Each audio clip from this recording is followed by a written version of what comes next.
Hey, innovators, I actually have a really special episode for you today.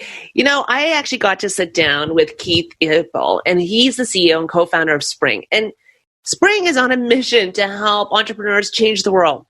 First of all, Keith is one of the most down-to-earth people I've ever met. He's full of compassion, kindness, and he's genuinely there to help really small, medium-sized businesses grow through whichever phase they're in.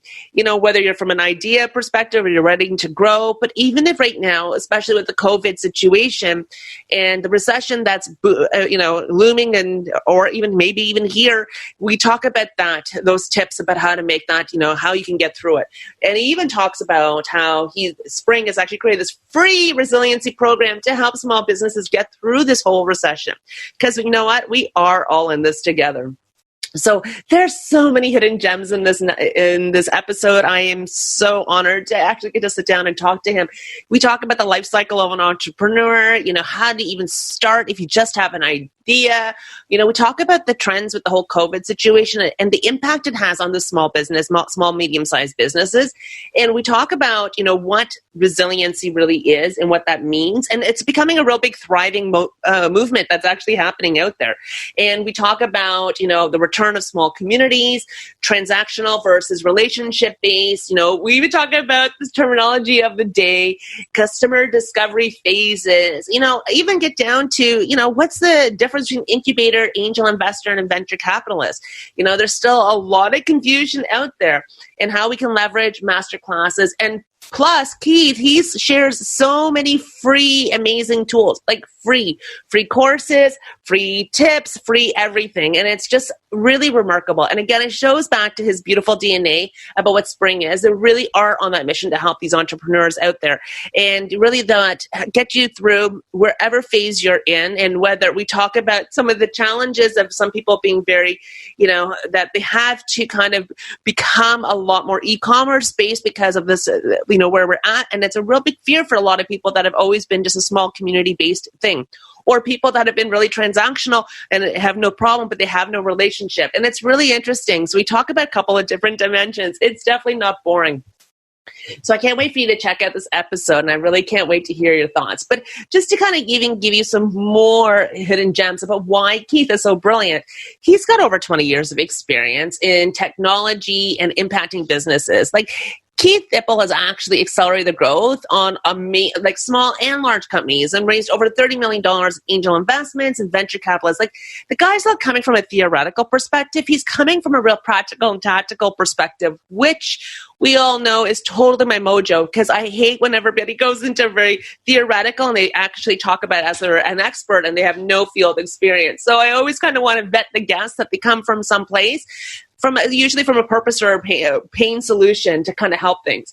So Keith has been leading Spring, a global incubator and accelerator that really truly empowers entrepreneurs and that creates that ecosystem and for these organizations to actually build better businesses and be able to and enable them to be able to change the world.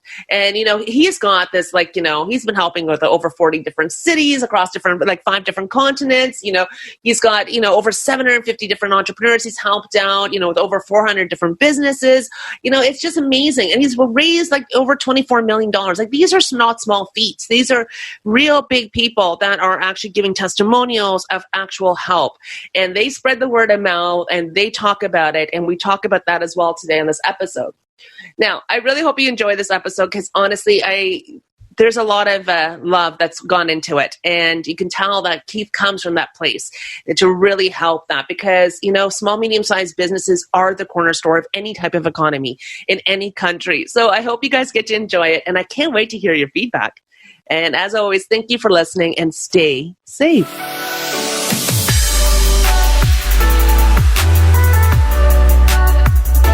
Welcome to the Can Innovate podcast.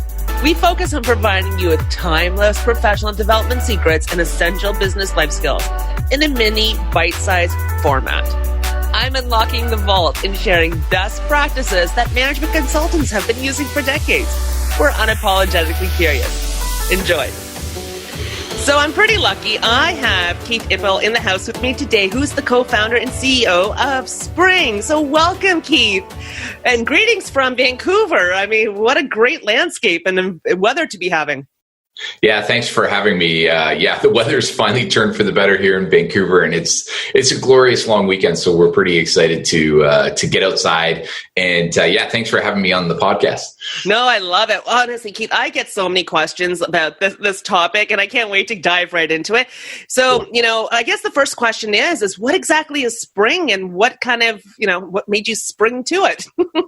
Yeah, it's great. So I'm a 4-time entrepreneur, and so prior to Spring, I was involved with some tech startups, also some service-based businesses, and I launched Spring to change the world through entrepreneurship. And so we believe that every entrepreneur has an opportunity to make the world a better place. And so that was the genesis of Spring, and it's been an amazing almost 7 years now. We help entrepreneurs relatively early, kind of like on an idea on a napkin through to a couple $2 million in revenue. We like to help them kind of clarify their idea, get to launch, start that early growth process, get into revenue and profitability, sometimes raise some early capital or investor money to help them fuel that growth.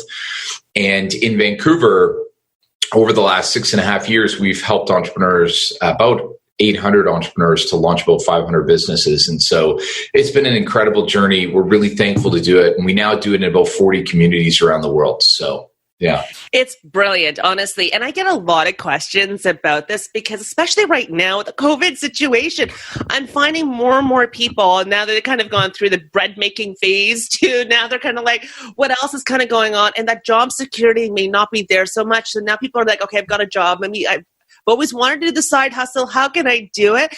So a lot of questions I get are, they just don't know where to start. And that's part one of the questions, like, how do I start something? But part two is they get confused by the terminology they read in the newspaper about angel investors, venture capitalists, incubators.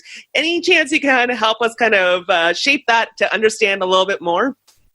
Yeah, it's a great question. So I think, starting with like how to start, and I think this one is actually one of the most fun and exciting, but also kind of terrifying aspects of being an entrepreneur, which is often when people want to start and you use that term side hustle, right? Like already terminology.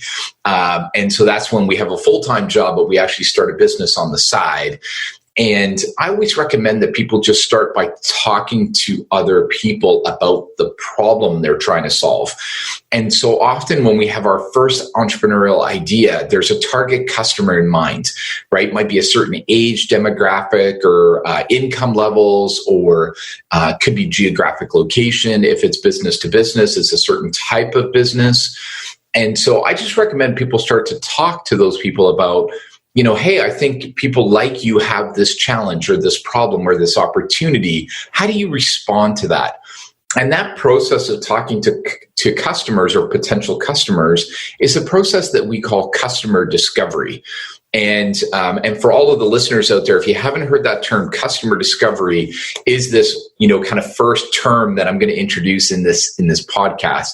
And it's just really, it's kind of a startup term for market research. But it's a way that you do it yourself by having conversations with people. And so I really recommend that folks dig in on that. And I think for me, that term is a great summary of how we tackle this challenge of terms and terminology, because being a startup entrepreneur is very similar to being an accountant or a lawyer or a doctor or a plumber or a mechanic, which is every job has terms and terminology. And so the benefit that we have is when we start to hear these terms, we are not intimidated by them. What we do is we use Google, right? We just search for them and we say, what is that term? Customer discovery or side hustle or angel investor. And what I always love to do is I love to recommend to people to just somewhere, whether it's on like a whiteboard or it's on your bathroom mirror or, it's a sheet of paper, just every time you hear a term, just write it down and then just look up a term a day. and it's a fantastic way just to kind of start the process of learning those terms, and no different, as I said, if you want to become a plumber or a lawyer or a mechanic or a doctor or anything in between, startup entrepreneur, same way.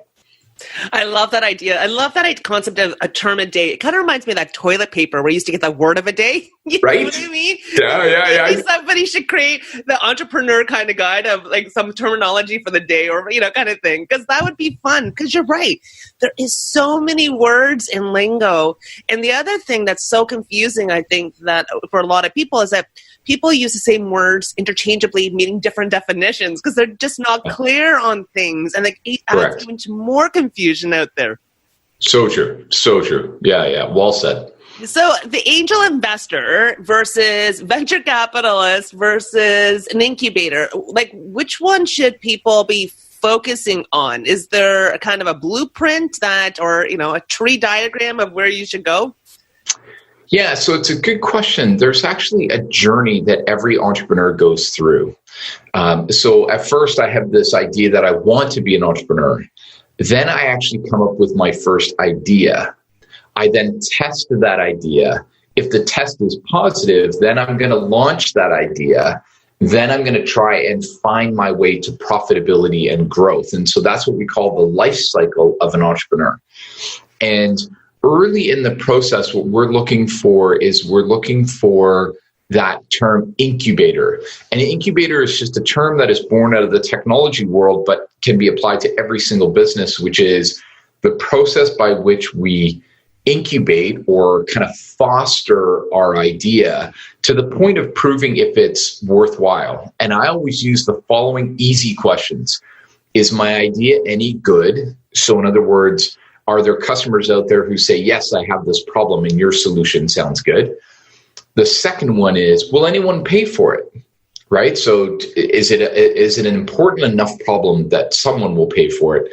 And then the third question is, do I actually want to do this? Right? Do I want to put all this time and effort and energy and sometimes money into it? And so those are the big three questions that everybody wants to answer in this process. And it takes a little bit of time. So that's why we use that word incubate, like an egg, right? Like it just takes time. And so we look for those terms, incubators, and across Canada, there are incredible incubators in every region, from Nova Scotia all the way to British Columbia and everywhere in between.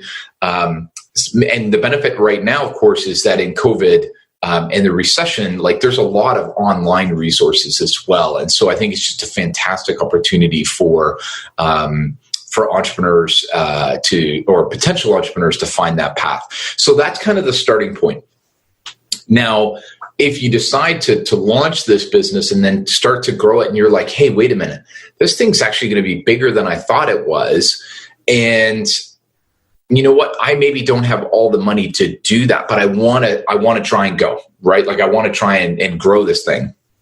That's often when we start to dip into this term that we call angel investors. And angel investors are people who invest for return in these early stage businesses. And so they're individuals. They tend to be a little bit wealthier. So there's actually a term in the Canadian government, which is called accredited investor.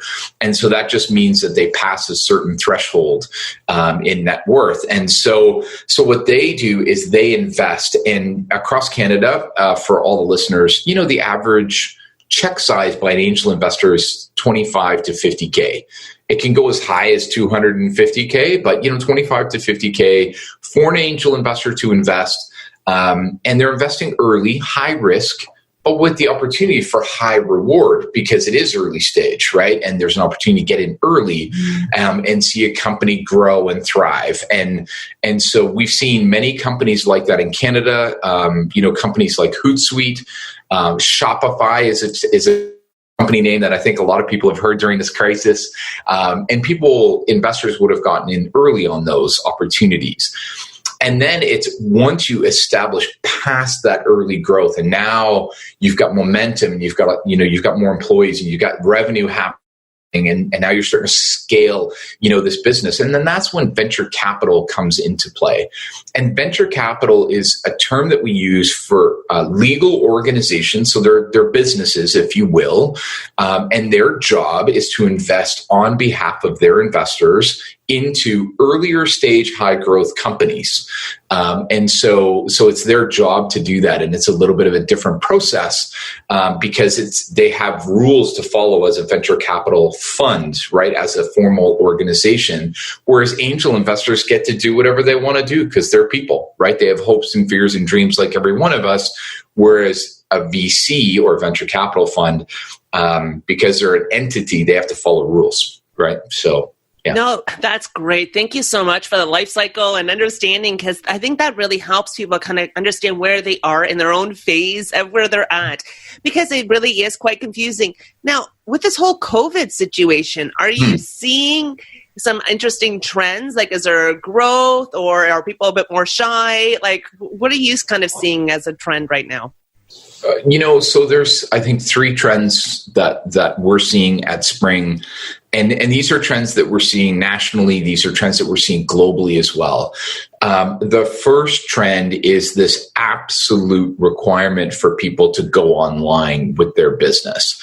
There's this fantastic article in the Financial Post, actually, just yesterday or the day before, about how this one tea shop in Toronto in the beach, which is an area that I used to live in. And so, she's about 60 years old, and she's like, COVID hit. I had to create an e-commerce website, and so terms and terminology she didn't know, but what she didn't know was she knew survival, right? And she's like, I want my business to make it. And so in order to make it, the biggest trend is to go online. And what I mean by that is the following: either creating like a website or an online shop presence for the first time, or actually improving on what has been done in the past. And then the second component is to embrace what we call online or digital marketing. So how do we connect with people in places like Instagram, Facebook, LinkedIn, Pinterest, all these different sort of places online where people hang out, right? And so the important part for us now is that in 2020, in the past, where we would have said, I'll advertise in a newspaper, or I'll advertise in a radio station because that's where my target customer is. Now we add these like online presence locations like Facebook and Instagram and Pinterest to go get them. And that's a huge trend. And it's pretty amazing to see how a lot of entrepreneurs have done that. It is confusing. And I always recommend that the fastest way to start is to actually talk to your fellow entrepreneurs, to find out what they have done, to find out what they have learned, what they have not learned in the process, and then to access some online resources that actually help to demystify the process, because it's not rocket science, but there are steps that you would follow. And so that's kind of trend number one. Trend number two, that I would say exists is what I will call the return of small communities. And this idea that people who live in small communities, now is the time to defend kind of the value of living in a smaller community. And so you see a lot of communities being very community driven in their response. And these are smaller communities like, St. Catharines, Ontario, Thorold, Ontario, Prince George, British Columbia, Campbell River, British Columbia, and places in between. You see some fantastic work in places like London, Ontario, with RH Accelerator and people like that are doing incredible work. The credit unions are really stepping up and into that process, whether that is, a Van City or a Coast Capital Savings or Libro, and many in between. So you see that trend. And the cool thing is that they're just not only reinvigorating their own small communities, but they're also connecting very effectively into those major centers like Montreal, Toronto, Ottawa, Calgary, Vancouver. And so now we're getting this really interesting hub and spoke response to COVID. And so that's definitely been a real, real movement. And it's what I call the resilience movement, right? So people trying not only to survive, people, we all know we want to survive. What we want to do is thrive. And so it's about creating this new kind of thriving movement. And if anybody's inspired by what I'm sharing, I would definitely look to places like, at least in my knowledge, places like Campbell River, BC, Powell River, like Resilient Powell River, City of Richmond. Look at those as inspirations for the kind of work that they're doing to create that resilient small community. And then the third trend is what we call masterclasses. And, this goes back to your earlier comment about, all these terms and terminology and what is Facebook marketing. And I can't even spell Google Analytics, right? And so there are masterclasses out there. And if anybody is listening to this and they're like, I want to do online marketing and I'm terrified, there is a company out there called HubSpot. And so it's, as it sounds, HubSpot. And they have something online called HubSpot Academy. And they have hours and hours of free videos and tools to take you literally from the moment of introduction to online marketing to actually implementing a very effective plan.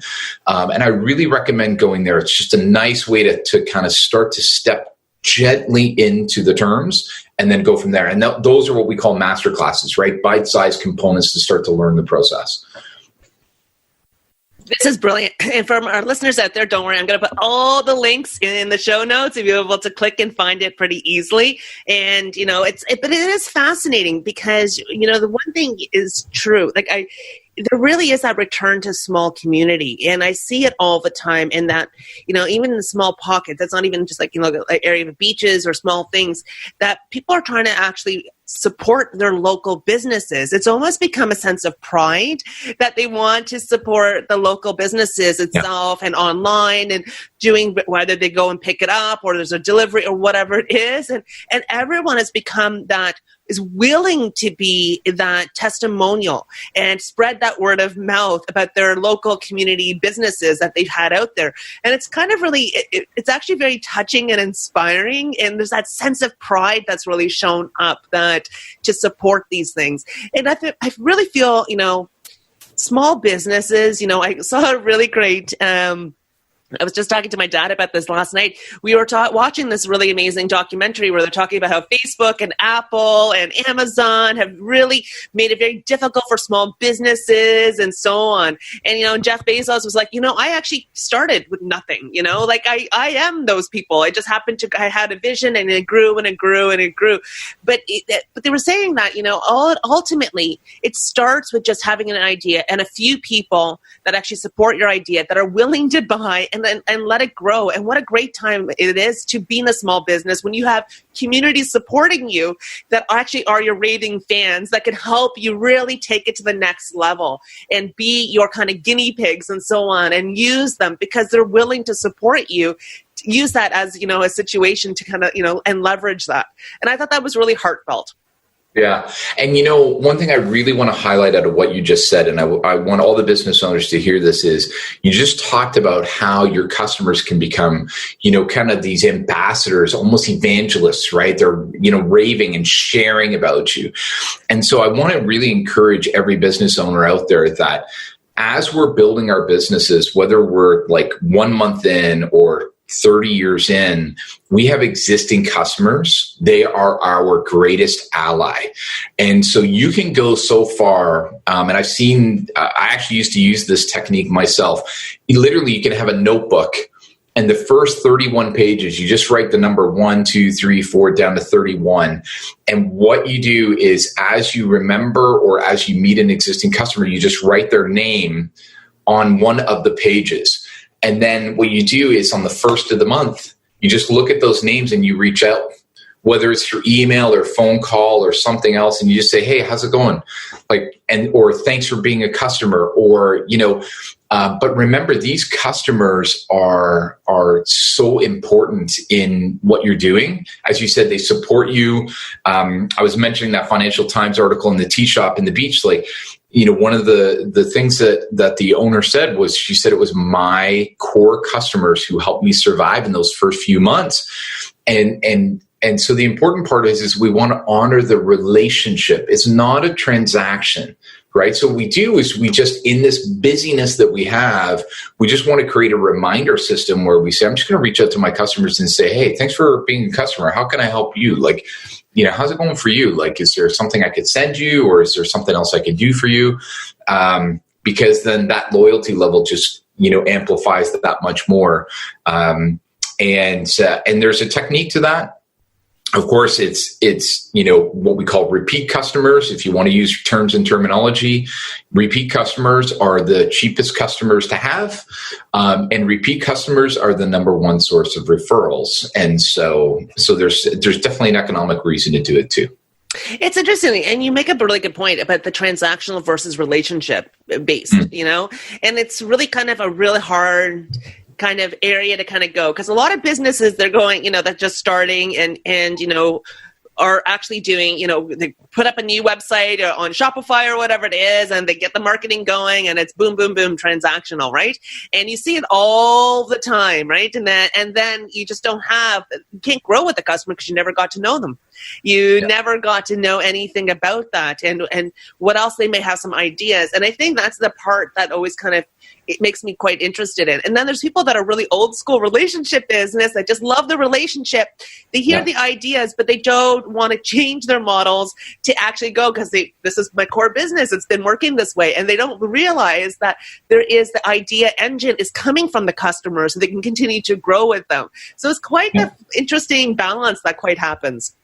Well, and it's one of the reasons why we created the Resilience program at Spring, is because the two different types of entrepreneur that you just described, those thoughts are going on in their heads, right? And so part of this process, and let's be clear, it's not about COVID. We're in a recession, right? And all recessions, the average recession lasts 12 to 18 months.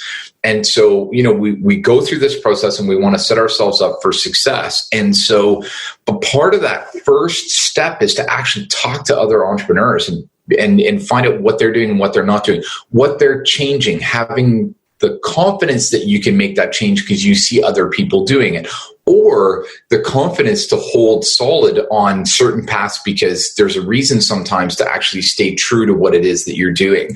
And so that's why we created the Resilience program, is because, sure, sometimes people are looking online for tools and solutions, but they definitely need to also be in a community where they can ask a question, or they can actually see somebody else being a role model for things like either going into online marketing or staying true to their loyal customers or anything in between, right?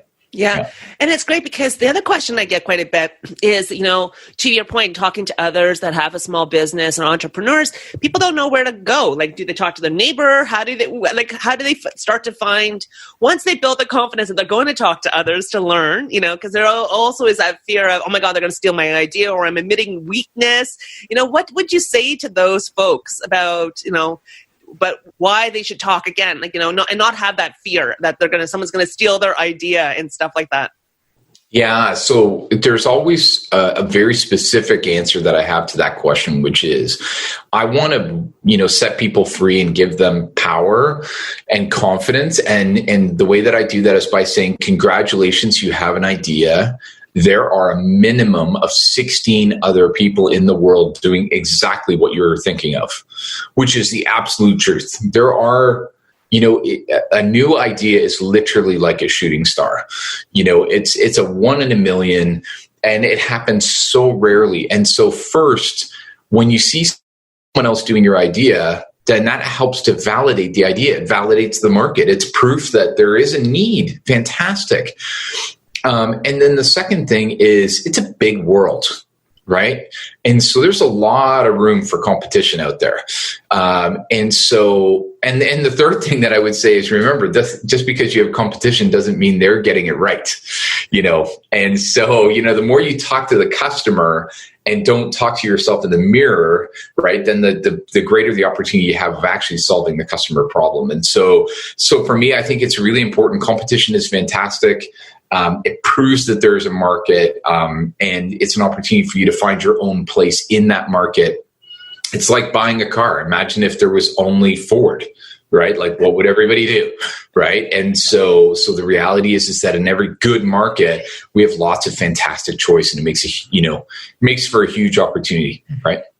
Well, I love the fact, and what I love most about you, Keith, and your in Spring is that you guys have actually helped over 500 companies being created. Like, you've done this. Like, this is not just talking about something from a theoretical point of view. You've got the tactical experience. I mean, come on, the numbers say it itself. $24 million of capital raised. You've done this in so many different countries around the world. Like, it's just really brilliant of this ecosystem that people can really tap into and really be able to shine. And there's just so much fear and uncertainty. And it looks like you've created quite the community for people to be able to ask those types of questions and really support. So if they are interested in getting to know a little bit more about Spring, where can they start with? Like, where should they go? Yeah, I mean, if anybody here is interested to learn more about Spring and you don't know where to begin, the fastest way, of course, is just to send an email to help@spring.is. And that's .is is in eyes and then S is in Sam. So spring.is. And for us, we love to help entrepreneurs. We love to help communities, and it's our passion. And so please do reach out. Second of all, if you are running a business today and you're trying to figure out what is this path through the recession to thriving and success, then that would be our Resilience program. And so it's a 3-tier online program with learning materials that include videos and workbooks. And it's a really guided process to get to success and to get to thriving. And we marry that with an online community hub where you can connect with other entrepreneurs and ask questions and get advice.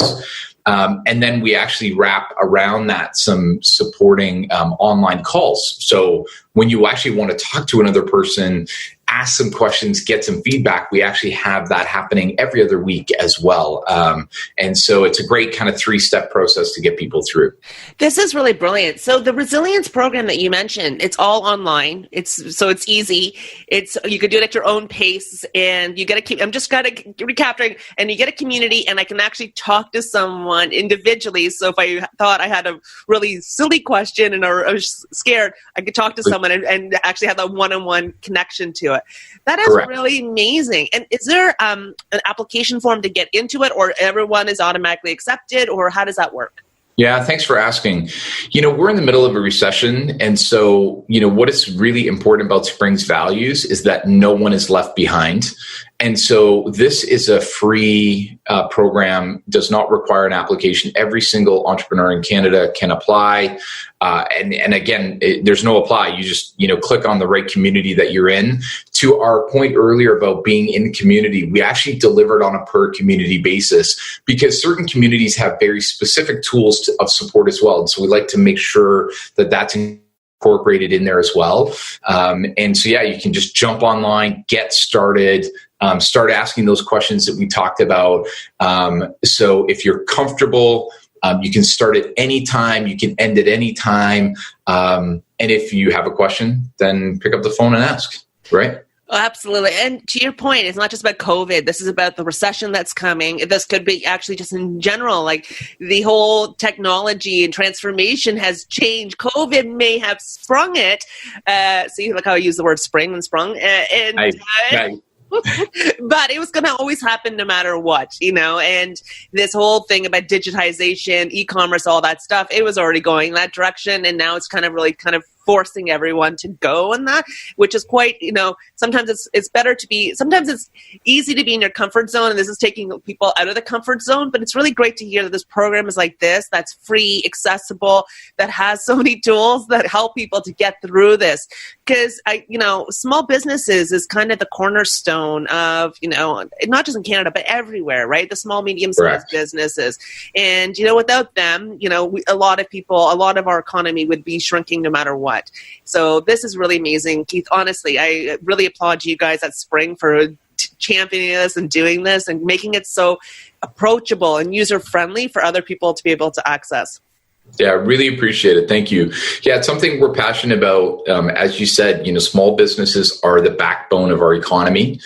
And more than 90% of all businesses are small business. And we believe that they have a right, and they have an opportunity not only to survive but to thrive. And so I keep going back to that same term, right? We're all in this together, and let's leave no one behind. Let's make sure that we come out of this stronger than we ever were before.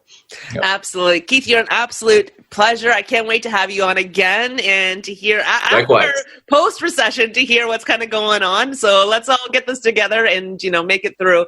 But honestly, this has really been really insightful, and I know the listeners are absolutely going to love it. I'm sure I'm going to get a lot of questions if I don't ask this question to you. How on earth did they get a hold of you? It's a great question. So for me, there's two great ways to get a hold of me. One is through LinkedIn. LinkedIn is a great online example of how we can build an online community to support each other. So connect up with me in LinkedIn. And I'm the Vancouver Keith. There's only 2 Keith Ippels in the world. The second one is my dad, and he's an amazing guy. But he is retired and I'm not, so don't be shy to connect up with me. And so I'm Vancouver-based Keith Ippel. And then in addition to that, keith@spring.is. Fantastic. Keith, honestly, once again, it was a pleasure, and enjoy the rest of your long weekend in the sunshine in Vancouver, and we'll be talking soon. Yeah, likewise. Thanks a lot for your time. Cheers. Thank you so much for joining and listening to the podcast. If you enjoyed this episode or any other episode, please share with your friends and colleagues. You can share on social media, the email link, the newsletter, and so on. Let's continue to support these Canadian innovators and help them really grow into bigger brands. Awareness and knowledge is totally key. Anyways, I can't wait to talk to you next week. Cheers.